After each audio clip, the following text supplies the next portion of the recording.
Hello, friends. Not Jim Nance, but I am Brett Merriman. Welcome to the Mail-In Podcast. Happy Thursday for those of you that celebrate. I'll be your host today. To my right, we have the lovely, scrubbed up Sally deFries. Good afternoon, Sally, depending on where you're listening to this. Good afternoon, Sally. Good day. Good day.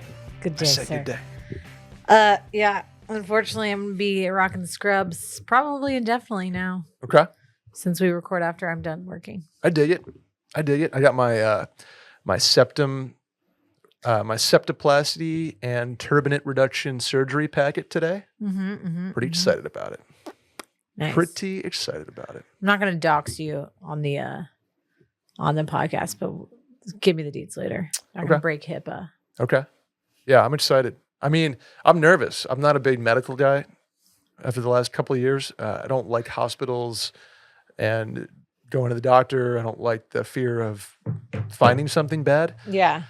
But I think this is like, from what I've been told, it's a pretty life-changing thing. So yeah, we'll see. You're I'll be under general anesthesia. I know that's your line of work, knocking people out. So bang, bang.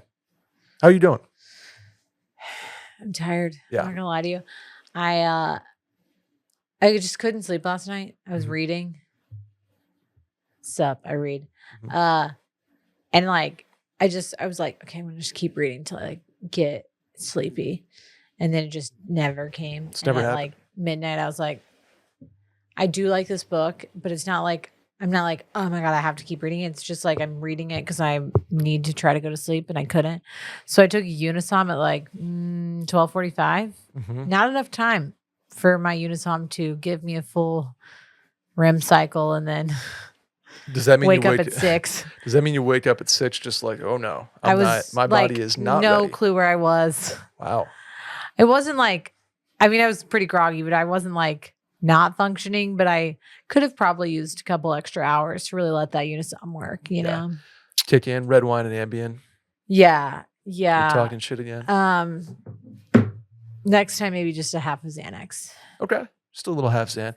For 18 hours. My can't sleep first go to before I get into the good stuff is like a Benadryl. So I stopped doing NyQuil, melatonin. Benadryl not as much because Benadryl's fine, but like NyQuil, melatonin give me really bad dreams, like really vivid dreams. Okay. So I stopped doing that. Got on that Unisom grind when I was pregnant. Unisom actually slaps, for those wondering. Not the kind, you got to get the Unisom that's not the one that is basically Benadryl. It's the other one. And I'm not going to attempt to recite the scientific name right now. Sure. Because I will butcher it. But you're not wanting diphenhydramine, which is Benadryl. You're wanting the other one. Okay. Good to know. Absolutely slaps. It's great. If I don't stack drugs on top of each other, but if I know I need a good night's sleep, that's when I reach for the NyQuil or the ZQuil kind of thing. If I feel a little cold coming on or something, I'm just like, hey, knock myself out. And then if I'm taking I'm prescribed Klonopin, folks, I don't really sleep on that. That's more of like a afternoon, morning, like anxiety type of thing. I guess it would work at night, but I've never really tried it. I'm prescribed Xanax and I do take it to sleep. Okay. Not all the time. Usually when it's like I only take it if I'm sitting there like in a panic spiral. Yeah. If I've found myself taking a Xanax in the past, it was more put me to sleep vibes. Yeah. Klonopin's more like it just get your mind out of the gutter, so to speak. Yeah. And still able to work, still able to function kind of thing. You know what I should have done? What's that? This is like a free ad for them, but it is almost actually the day this is airing will be National CBD Day. Really? Early bird. I should have taken an early bird last night. Early bird. I'm going to tonight because I'm so tired that I know I'm going to do the thing where I'm like, okay, I'm really tired. I want to go to sleep. And then I just don't for like 4 more hours. So I'm going to take 1, possibly 2, get real crazy at like 8 and watch Love Island. Wow. Go off. Yeah. Okay.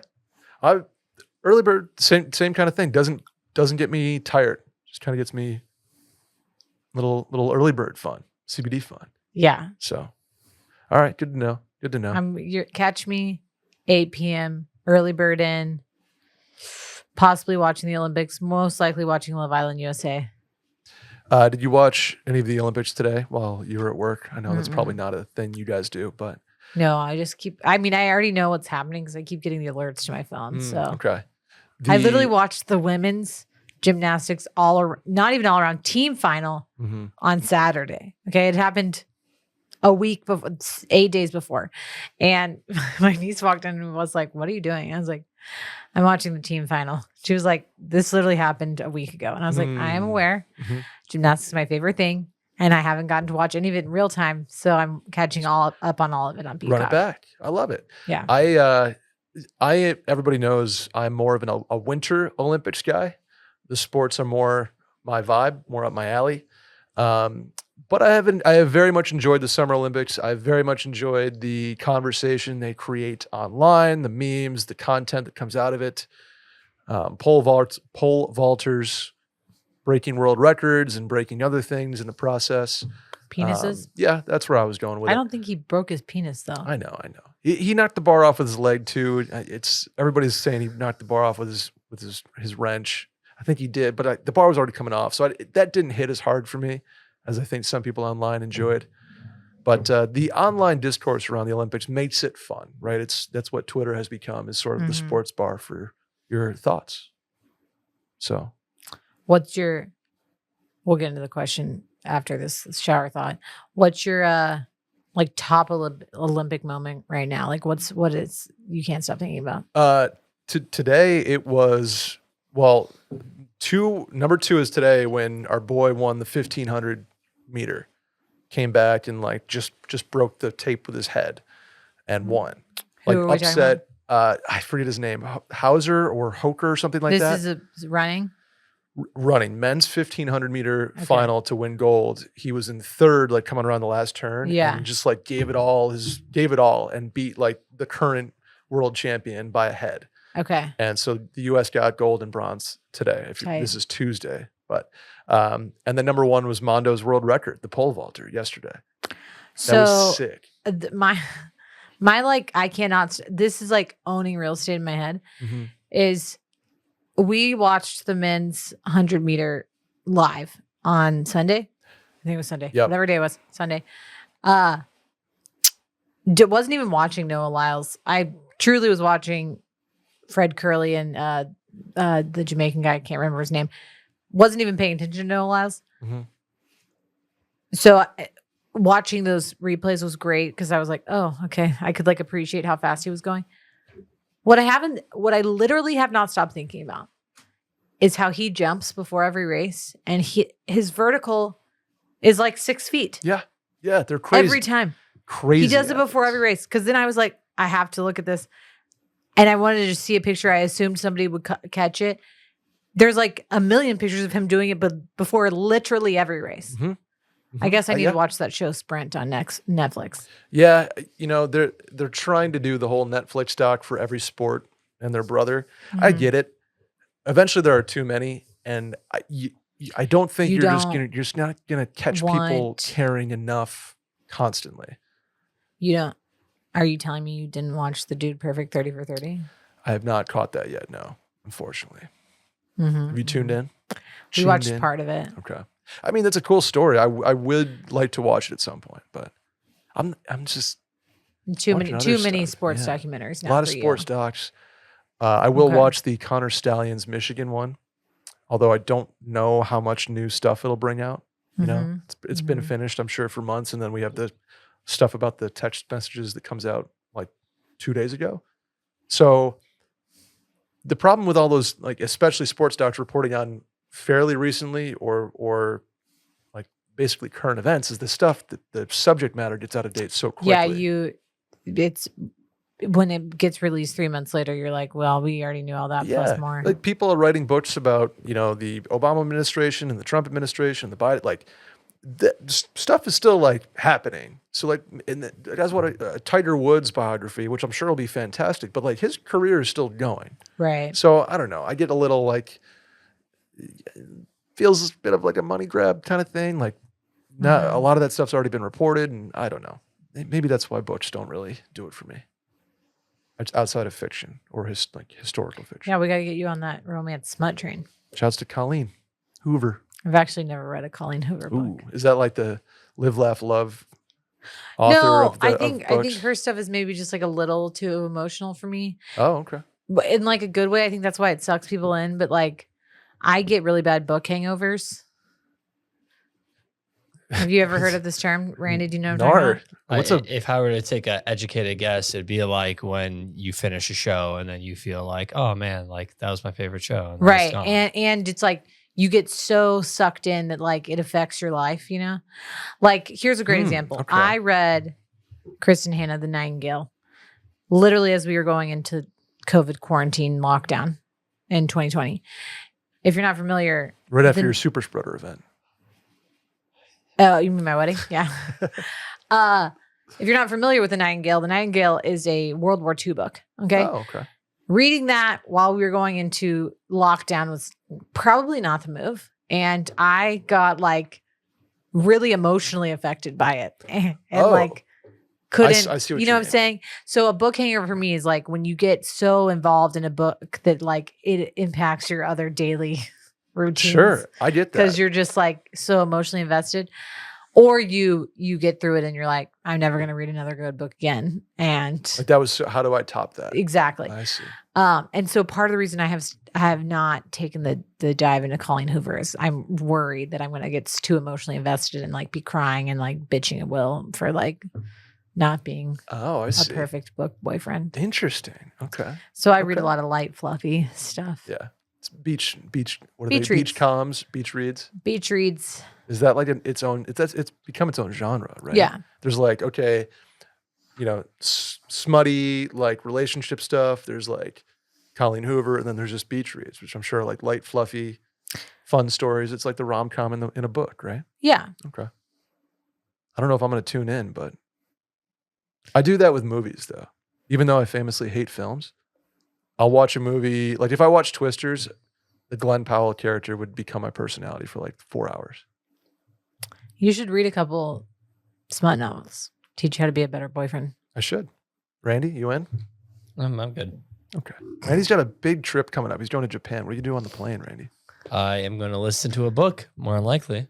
Ooh, an audio book? That, yeah. What are you going to listen to? The second book of the Stormlight Archive called Words of Radiance. Oh.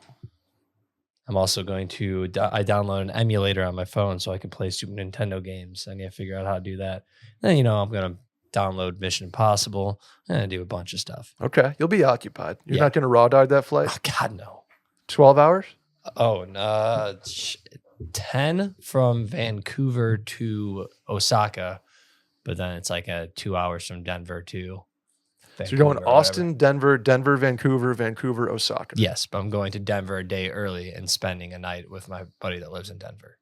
Oh, that's fun. Yeah. Okay. Check out Prost. Good spot. I honestly, okay, I promise we're getting to the questions. People talking about raw dogging flights. Mm-hmm. I do that every flight when I have a child. Oh, because do you think that my ass is listening to a book or reading a book or watching a TV show or even listening to music when I'm wrangling a toddler? No, you're wrangling. It is the. I would rather be alone with my thoughts, but I'm not. So I'm just alone with my thoughts and wrangling a toddler. That's every mom and parent probably out there, mom and dad, not our raw dogging flights. Can't be listening to music. It's true. It's true. I'll do it if it's a short flight because I just follow the flight tracker. That's about the extent of raw dogging, but I always have a podcast in. Yeah. That's kind of my go-to. All right. Anyway, let's do the questions. Hit the hotline, leave a voicemail, 888-362-6245. Or you can write in the link in the Twitter bio at Mail In Podcast, or it's in the description of this episode. Randy, put it right here. Boop. More work for Randy. You can watch us on YouTube, youtube.com/mailinpodcast if you'd like to see our lovely faces. And keep an eye out, washedmedia.shop. We're about to drop some merch. I can't say when, because we don't necessarily know when, but within the month of August is what I'll say. Capiche? Everybody ready? Mm-hmm. Here we go. What's up, guys? I met a guy on Hinge, and we went out last Friday. The date went really well, and he invited me to his place after. I didn't stay the night or stay longer than 15 minutes even. Nothing happened, just a little makeout. He's texted me since the date, but it has been less than before. My friends still say he seems interested in the texts, but he hasn't planned or mentioned a second date. Is he still interested, or do I assume he's not? How quickly should a guy plan a second date if he's interested?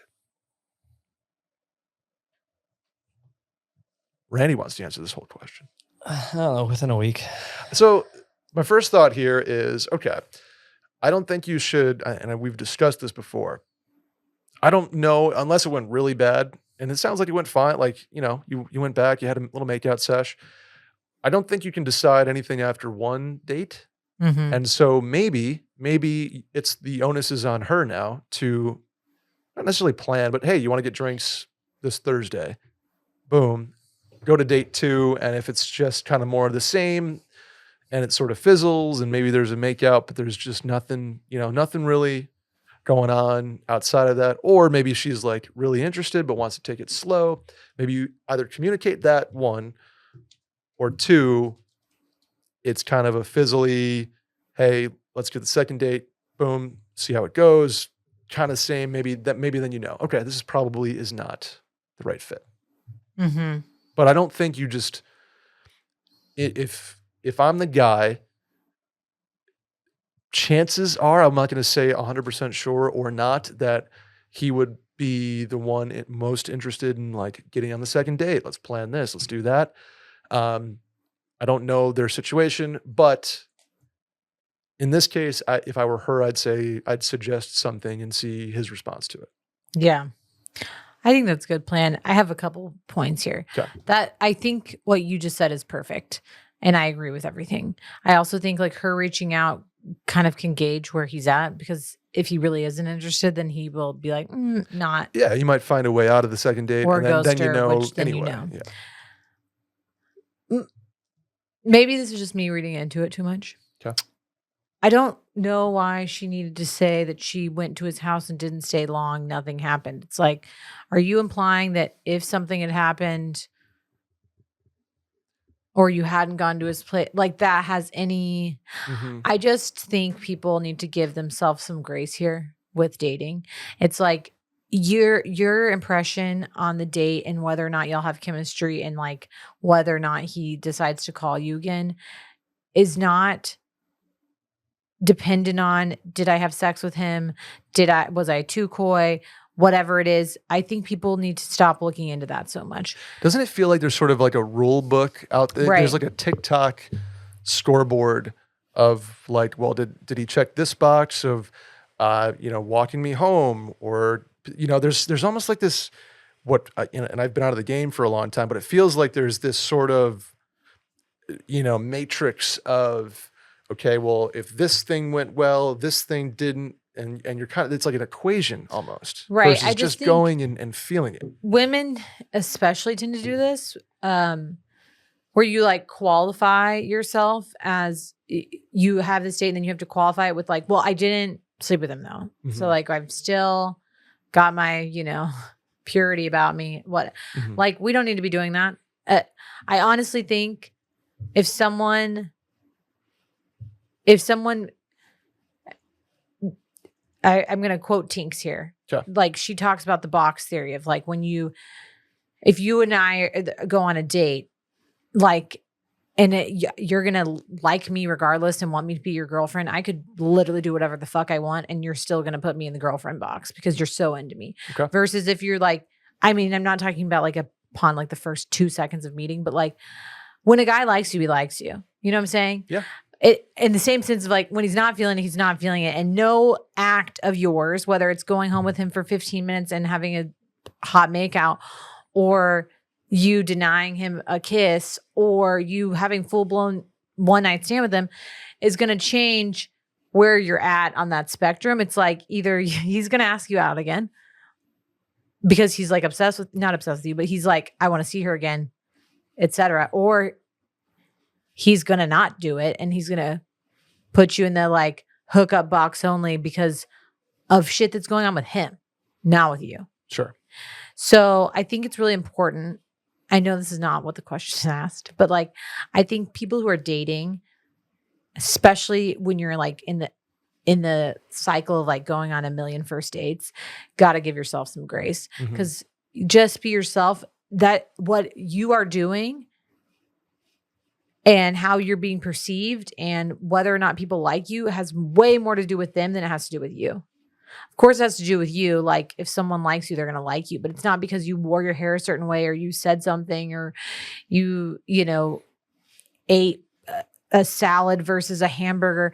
None of that matters, because the person who's making decisions, like the other person, the opposite partner in this situation, like is going to like you if they like you.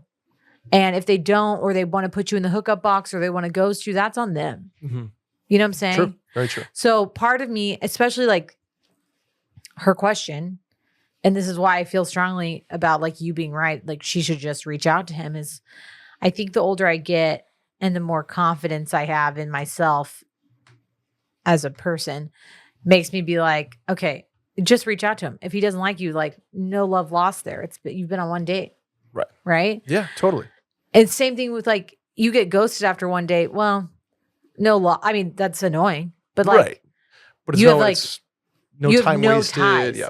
If anything, it's more of a shot to your own ego than it is to anything else. It's not like you were like planning a wedding with this guy. Yeah. It's a totally different situation if you've been dating for 6 months and he ghosts you. But like first dates, the first couple dates even, you got to go in with it like you're playing like you can't lose, you know? Yeah. Because you have nothing to lose. House money. Exactly. Let's not gamify dating. Let's get back to basics. You like each other? Cool. You hook up? You didn't hook up? Both fine. You interested in going on the second one? It should be led by either. And if it doesn't work out after 2, 3, boom, done. Yeah. Capiche, Randy? Capiche. Let's talk liquid IV real quick. Big fan in the summer of having popsicles, perhaps, become more of a cold, like iced water kind of guy out of a big old frosty mug in the summer. I just never used to do that. I was just like, oh, tap water's fine. I've dressed up my water a little bit. Maybe a little lemonade. How about liquid IV though in the summer? You probably do it in all three of those, honestly. The heat of summer's here, especially this week in Austin, hottest week of the summer. And your favorite summer treat could be giving you extraordinary hydration. Liquid IV has refreshing summer flavors like popsicle, firecracker, and rainbow sherbet. Know that?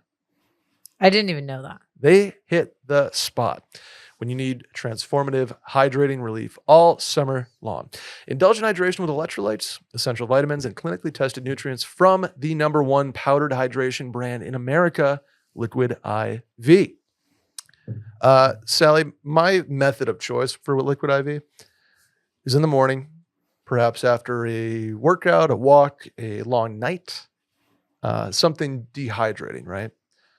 In the morning, get up out of bed, ice, Liquid IV packet, rip it open, pour it on the ice, then fill it up with water because it kind of gets pre-mixed. Pop the top on the Yeti, shake it up, boom, down the hatch. Wow. Okay. Now I sip it. That's interesting. Okay. Because I was going to suggest what I do is I mix it in water first. And then put ice in? Yeah. Because I think it mixes a little bit better in my personal. Interesting. Also because I'm not like popping a top on a Yeti and shaking it. I'm like mostly never using the top on a cup. So I will mix it pre-water, like with the water, and then I add the ice. How do you get does the ice just splash all over you? No. So you Just you don't put the ice just in a cup. wait a second. So you mix it in one cup, put the ice in another cup, and then pour the mixed Liquid IV No, over ice? I just mix it in a cup and then put the cup under the ice dispenser. And it doesn't splash? No.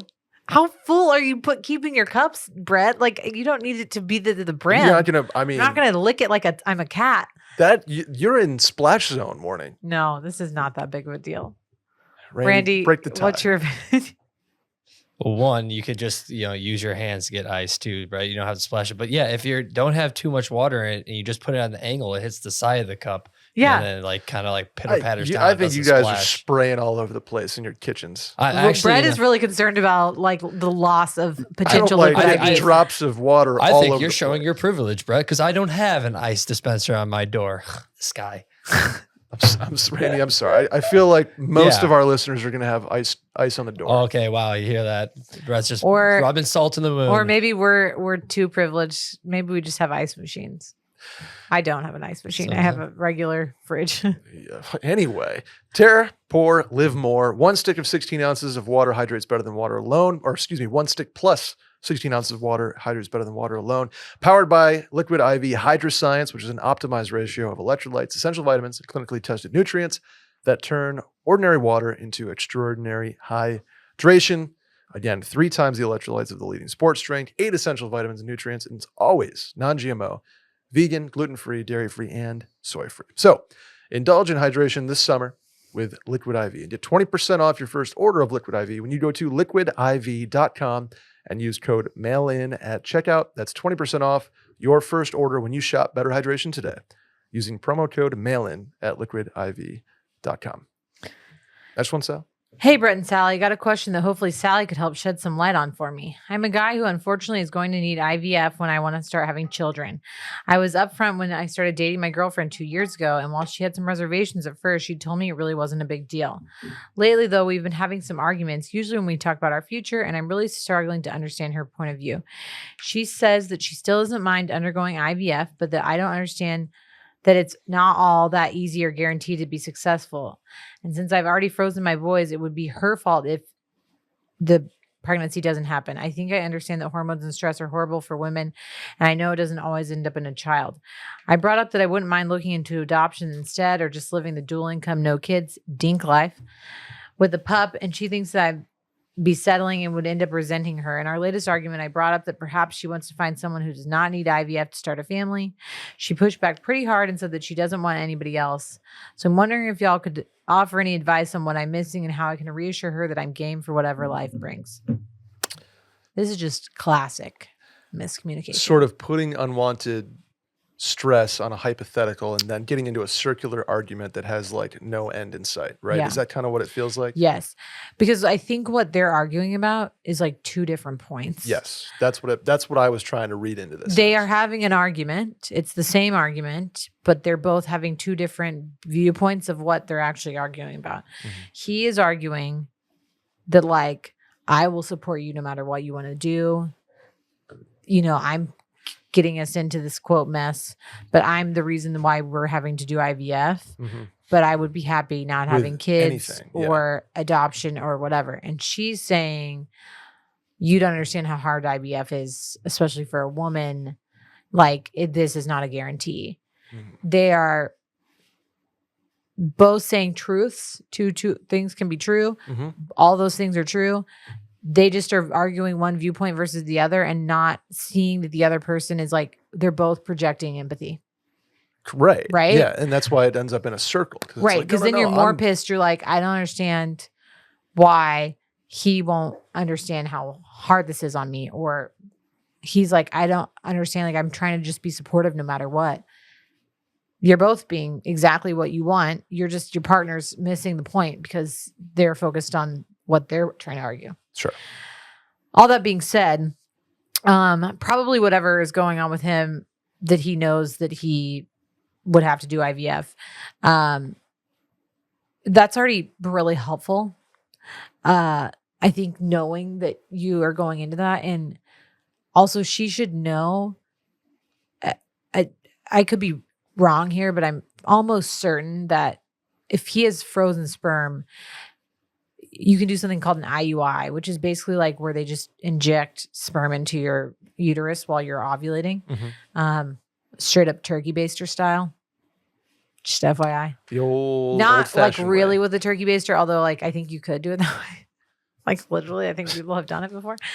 You don't have to like make embryos. Obviously, your best chance of like having a healthy child that's going to be carried to term is going to be making embryos, which requires like her getting on hormones, getting an egg retrieval, making embryos. That's all like expensive. But Sure. an IUI costs like $250 and it's literally just injecting sperm. And guess what? He probably assuming that like this was a lot of people who know something like this is going on have like had cancer or, you know, got hit in the nuts or whatever it may be where they freeze sperm. Well, like, thank God for sperm. Your normal like ejaculation sperm count is like 90 million. Whereas we make 1 egg. So injecting your uterus with some sperm is still technically IVF and going to cost $250 instead of being free because you're being ejaculated into by a penis. But like, it's the same thing. So I think exactly what you said, like you're putting unneeded stress on something that's a total hypothetical. Yeah. Now, something that may help with that is actually meeting with a fertility doctor. So if this is a plan that you know you want to have kids, and I think maybe go back to the drawing board when you're talking to her and be like, listen, I think we both feel the same way. I am trying to support you. And I think I like want you to know that. I think if kids are something where we're headed and we're not even like engaged or married yet, but there's still things you can do. Like, I don't think my sister would mind me saying this.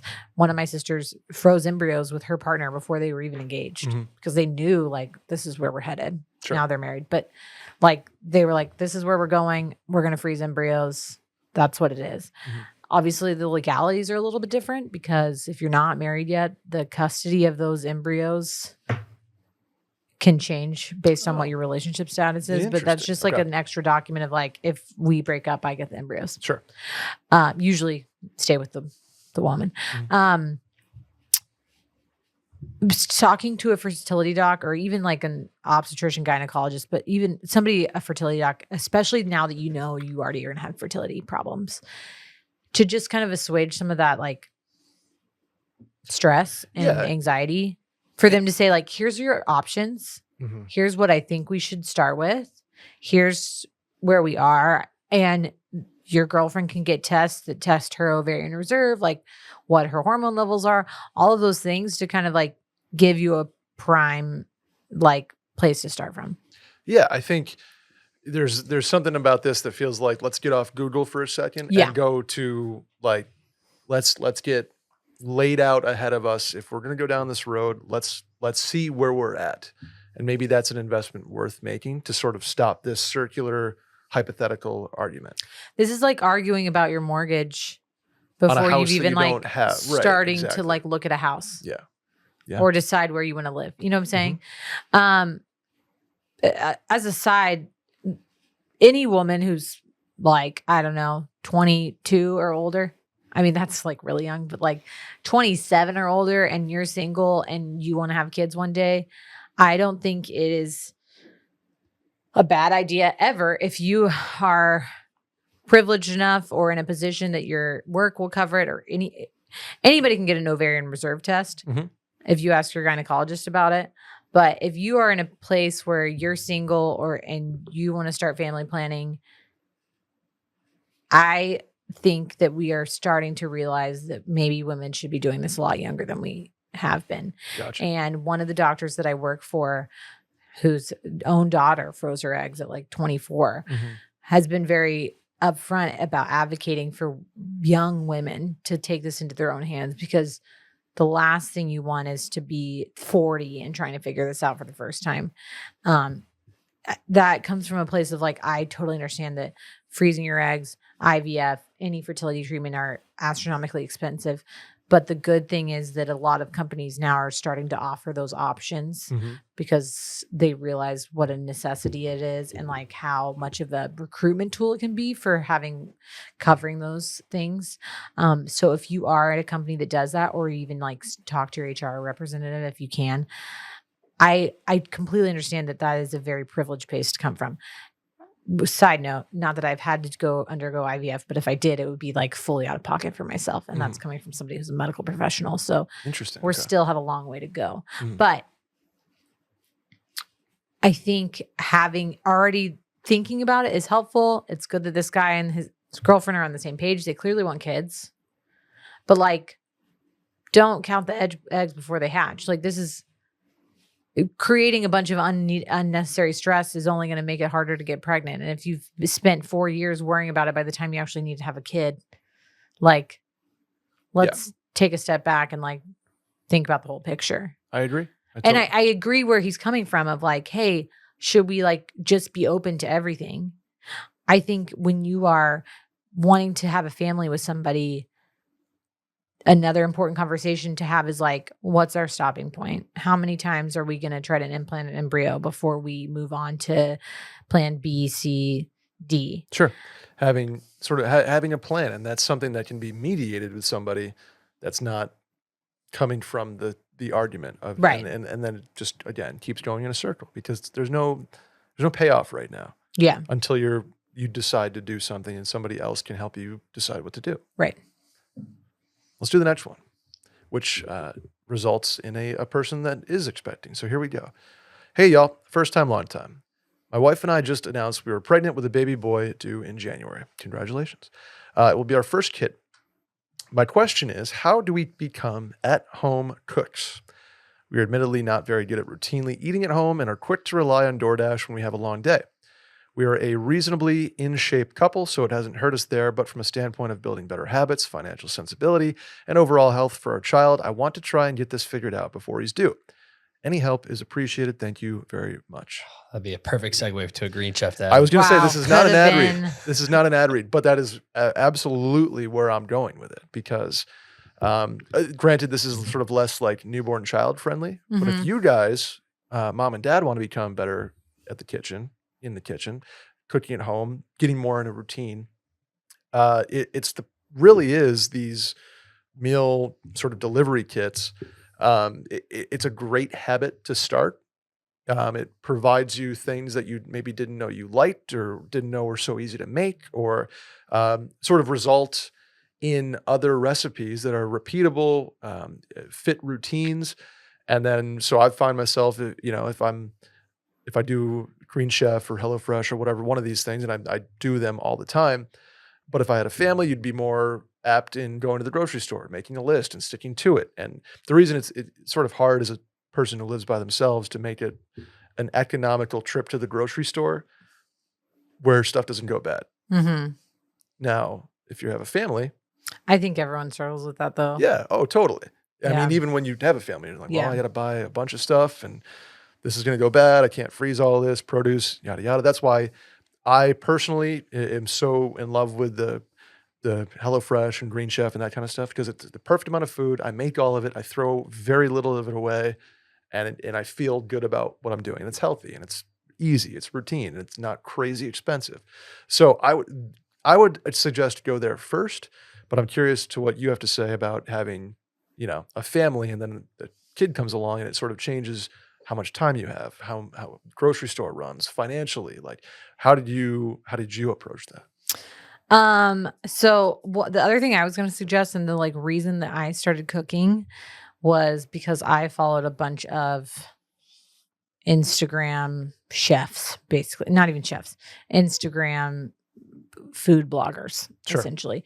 So there's a couple that I follow now that make, I would say, pretty easy recipes that I'm like, oh, that looks good. I'll make that tonight. Because I think the biggest thing, one, starting to cook, if you've like never cooked, you literally can't boil water, like following somebody who has like, and a lot of people, I mean, Defined Dish is a great example of this. Like, I brought the cookbook. Great cook, but like nothing that she's doing is like obscenely hard that you're like, I can't do this, It's very overwhelming to be like, I don't know where to start. Right. Once you follow a couple people, whether it's on Instagram or just sort of online, Defined Dish is a great example.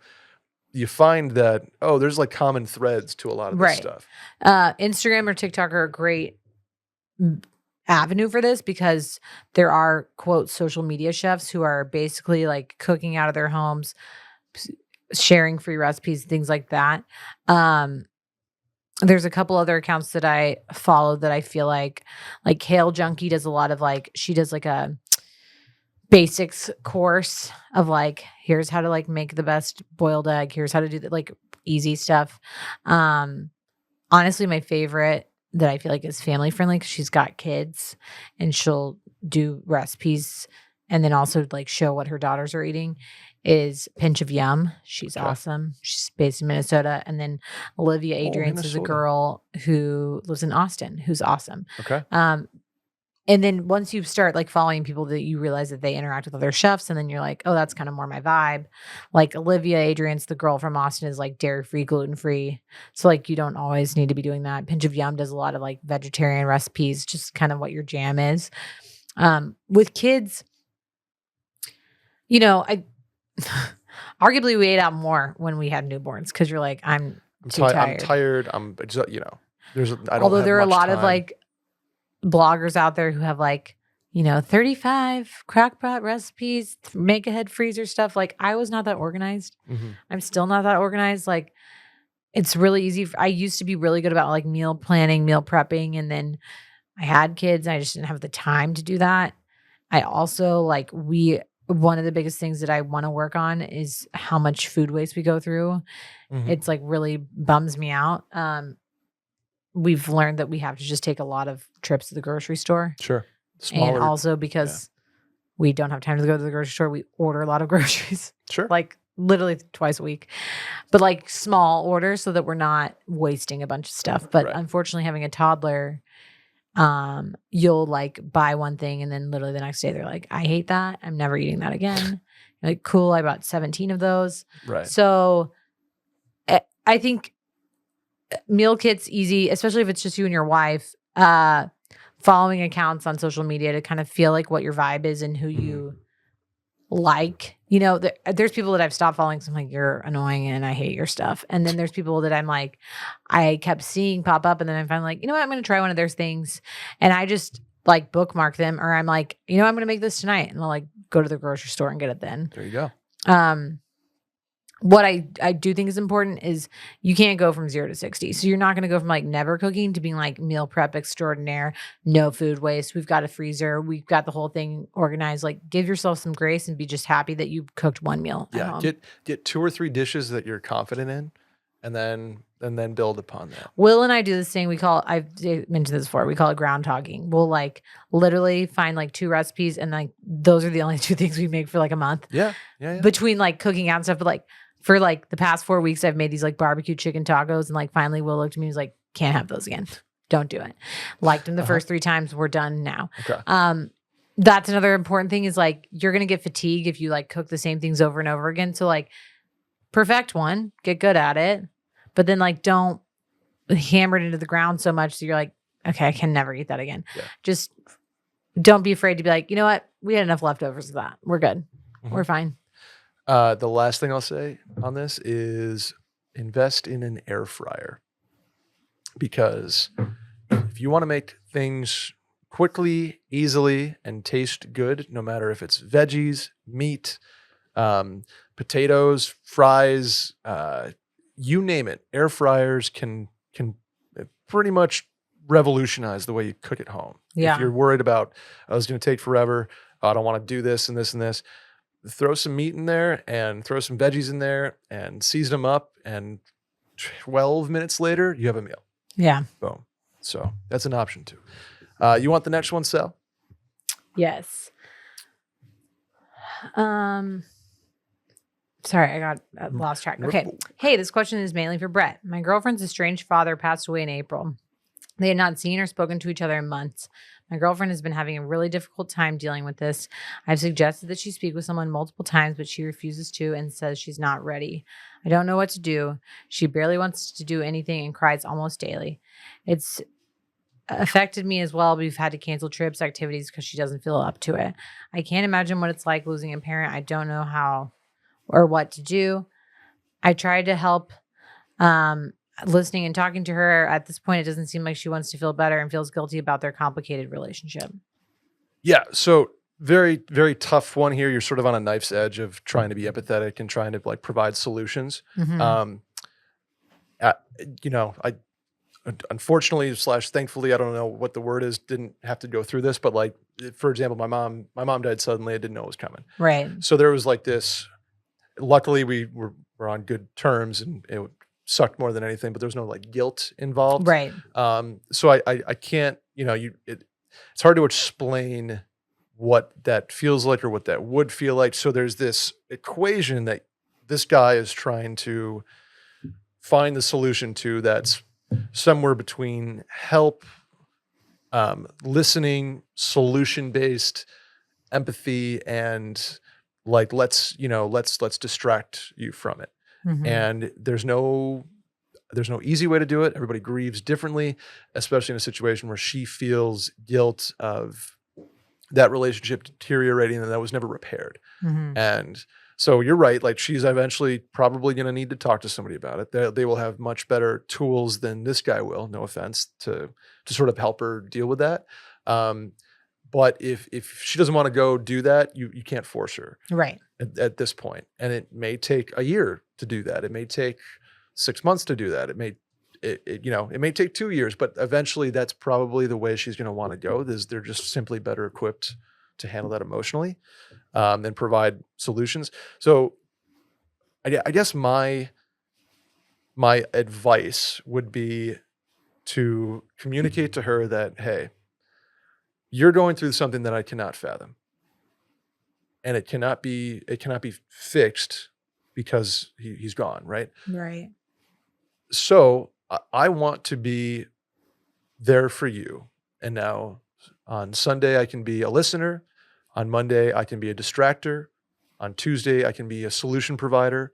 On Wednesday, I can be an empathetic shoulder to cry on. Mm-hmm. But like, you tell me what your soup du jour is, and I will be in that lane. Yeah.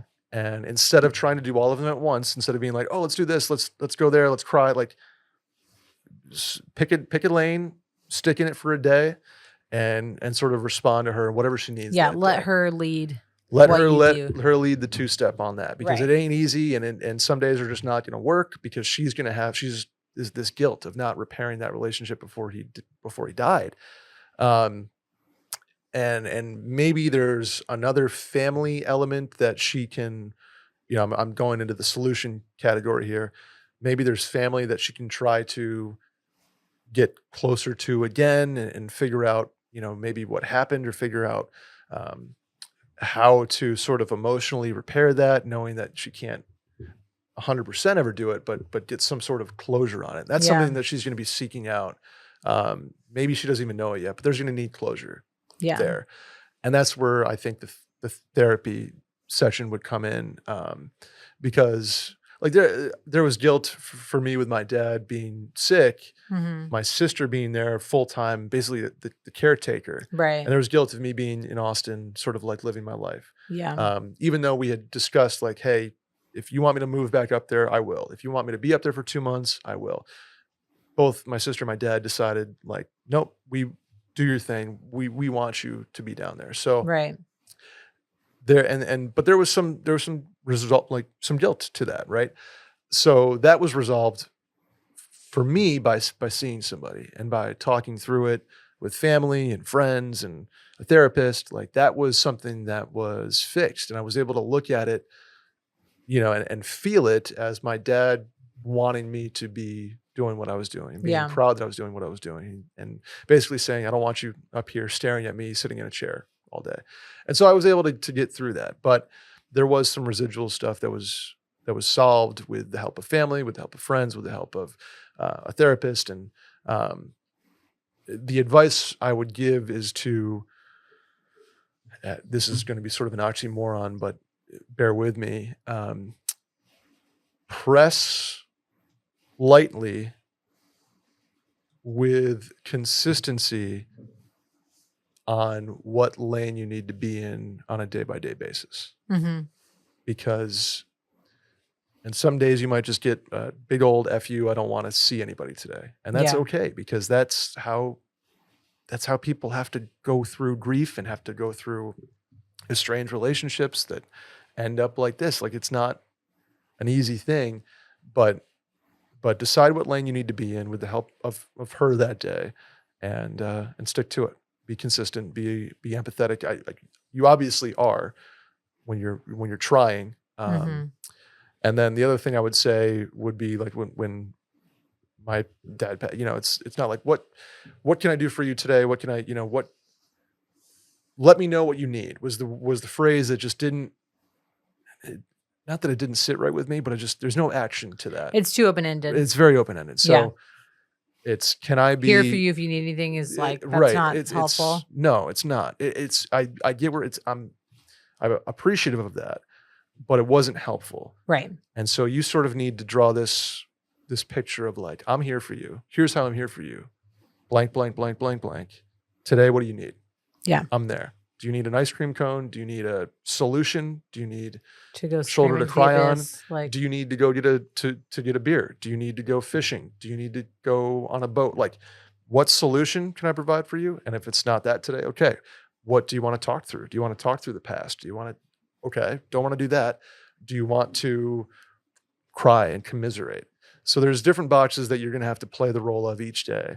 And I think that's where you kind of go at this. Do you, I mean, obviously I agree with you on all of that. And especially as somebody who pushes everyone to go into therapy, about the point of she's definitely would benefit from therapy because, like you said, there's somebody who has better resources to help her deal with 100%, than you, an unlicensed provider. You know, like, and it's grief, and I think the biggest thing is the guilt here, right? And why didn't I repair that relationship? Why couldn't I get past whatever core issue there was? Right. So now, what she's going to have to do at some point is dig into that core issue, right, to provide and, like, confront it, closure. But do you think he needs to? I mean, I know what my answer is. I just want to confirm this is how you feel. Like, still also lightly press about, don't like, well, I really think you need to go to therapy, because that's obviously just dismissing her, current needs. Yeah. But continue to not even press about it, but like offer it. I would like, think suggest it. Yeah, it's something. Are you ready to see somebody yet? Yeah. And that's kind of how I would phrase it. Yeah. I think that's and she says, no, okay. We'll save that for next month. I'll come back around. Right. Loop back, but not be like, well, I really think you do. Yeah. Don't put that on her. Don't make your just solutions. Present the option. Right. Solutions, not suggestions necessarily. And I think that's probably how you come at it. But knowing, in the back of your mind, and from somebody who's gone through, not exact, but similar, that grief comes in waves, and it's spiky sometimes and subtle sometimes, and I can't imagine mixing guilt in with that. But knowing that somebody is going to have better resources in a setting like a therapist would be got to be in the back of your mind, and I'm sure it's in the back of her mind as well. And she just says, I'm not ready for it, and that's fine. And the other thing about grief and guilt, time tends to soften, and once the sharp spikes sort of turn into dull rocks, you're more open to seeing somebody. Yeah. And Randy, please chime in if you have something. I'll add into here that, like, similar. as what you were about to say, like, that time heals like all wounds and all stuff. And that's like, you tell someone that's going through grief. That's something I think you also need to acknowledge, because I'm reading into what he's saying here without him actually wanting to admit it, that he's like, oh, we've had to cancel plans, all this stuff. Like, I feel like getting mildly annoyed by this, and then he's feeling guilty for being like, she's going through the worst thing like, ever. when is this going to be over? Yeah, exactly. And he doesn't want to admit that, and he feels even worse about himself thinking that. So I think it's just, you need to have patience with it too, because like, time heals all wounds. Like, you have to let her like have the time. Like, it's going to be hard, and like, she's going through the worst stuff ever. Just patience on your part, I think, is the biggest part here. Yep, exactly. You say, I try to help listening and talking to her. There's a time and place for that, but you have to read her and frankly communicate with her. What do you need me to be today? Right. And that's probably step one. But good luck. And again, like Randy said, and I said, and Sally said, time is probably the most important factor on this one. We listen to this voicemail next? Do you want to do voicemail or question 5? Let's do the voicemail. Let's do the voicemail. Ready, We'll Randall? do question 5 next week. Here is the voicemail. Hey, this is Alex from Minnesota. I have my bachelor party coming up. Me and my brother-in-law are the best golfers of the group, but he only knows me in the bachelor party. Would it be weird to separate us two? All right, thanks. Would it be weird to separate the two people that only know each other on the bachelor party? And this is a golf specific scenario. I know what he means. Like we're talking about like a scramble we're situation. putting a scramble, putting the best golfers with other people. And He's trying to make the teams even. right. But he's So saying, stacking it will that with him kind and of his ruin? brother-in-law. And the answer is, you're absolutely. I encourage that. Yeah, it's a bachelor Yeah. party. It's a bachelor party. The whole goal is to get your closest people in your life that have supported you from day one in whatever facet: high school buddies, college buddies, work buddies, hockey buddies, golf buddies, family, into a mosh pit of, in Randy's case, degeneracy or flamingo casinos, It's true. and create new friendships, new Mhm. bonds around a shared, a shared empathy, or a shared, like, I'm proud of my buddy getting married, proud of my Yeah. brother-in-law getting married. And so I would encourage different teams. It wouldn't be weird. Yeah. It would be, it's what is supposed to happen. They might not get along perfectly, but to me, it's cool to see friends from different walks of life interacting on your behalf. I coming from a woman's standpoint and not having ever been part of a golf scramble, Nine beers, 9 holes. Sally? Yeah, well, yeah. I think that the best place to split up people is like during a golf scramble. Yeah. I think like, okay, you have a few hours like riding in a car with a dude that you're like just now meeting, but you're also golfing. Like you have the team camaraderie, whatever. I think for women and men, it's a little different. Like sometimes I go on a bachelorette party and I'm like, when I'm like maybe with 2 other friends I know, I'm like, like, can I just be with my friends that I know from college? Like I'm trying to catch up with them. But if like he truly doesn't know anybody else, like, does it really fucking matter? Like he's Right, gonna have yeah. to make new friends either way. Yeah. You know what I'm saying? It's not like you're breaking up a clique of Right. like, hey, I have 4 buddies from my last company that I'm super tight with. I'm going to invite. I'm putting 3 of them in one group and 1 person in the other group. Right. That's a little different than being like, oh, you just have 1 person who's sort of there to be, kind of just a squishy Right. water, interact with whoever, because you're sort of representing his sister, who's going to be the bride. Like I think I agree with you. I think you're going on a bachelorette party to like celebrate that person who's getting married, and it's not about you and like seeing your own friends. And when you come into it, I've come into it as like literally don't know anybody else besides the bride. Mhm. Like you kind of already are like expecting that you're Oh, gonna yeah. have to talk to some other people. But you have the benefit of the triangle theory. Right. The Brett Merriman triangle theory, where But, you have 2 people that don't know each other, and you have a common shared thing, and you bounce off the triangle like a pinball. Right. and You're you make on, it easy. you're honestly like by you 2 being together, maybe like being detrimental to him, like creating new relationships. Correct. Yeah. Now, Totally. Yeah. I was gonna agree with that. Here's what I do feel. This has nothing to do with golf, but like if you're planning a bachelorette party, like don't be the person who's like, I want everyone to make new friendships, so I'm gonna Split up everybody. split up everyone. In the room you share is gonna be with like 3 people you've never met in your life. Like Oh, God, if not a- you're not a fan of sharing a that. room Yeah. with people, like if y'all are now staying in a house and you have to split rooms, maybe split the room with your brother-in-law. Correct. Clearly, Yeah, he's the only correct. person that you know, or you're the only person he knows. Yeah. That room assignment's not the time to split people up and like mix it up so everyone gets a new friend. Golf or like a random scavenger hunt activity, whatever activity it is that you're doing, Mhm. they can be in new groups because it's like a set amount of time Yeah. where you have the common thing of doing an activity, but like don't force like 2 people who've never met each other to share a room and like possibly hear the other one going number 2 in the bathroom. Like that's an awkward situation. Yeah. Just like let people who know each other room together. Totally. That Golf is a irks perfect me to no opportunity. end. Let's houses and room assignments. Like put me with somebody I know. Yeah, and also this is great that he's a good golfer. It's not like you're like messing up your other friends' round. Like they're gonna be Yeah, very appreciative true. he's with. Yeah. And you have with the them. excuse of being like, I put you on the other team. You're the best golfer. Yeah. I don't But- think he's gonna have a problem.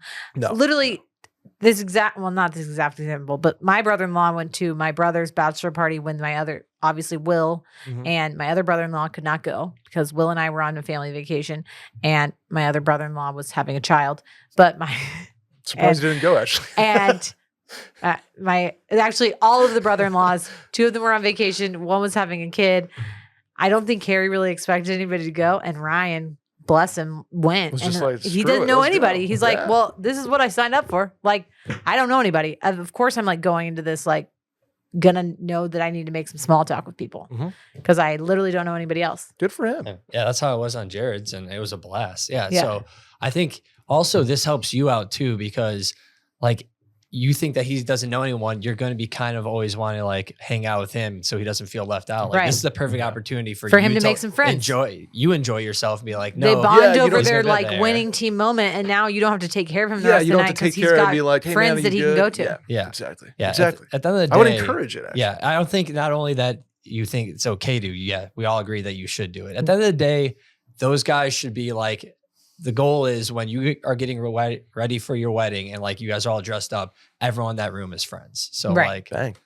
that's the goal, and you should definitely do this. I agree. That's going to do it for us today, Sal. Anything before we bounce? I already said my shower thought. You did, about the you did. Olympics. Just not being over Noah Lyle's vertical. jump. Crazy vertical.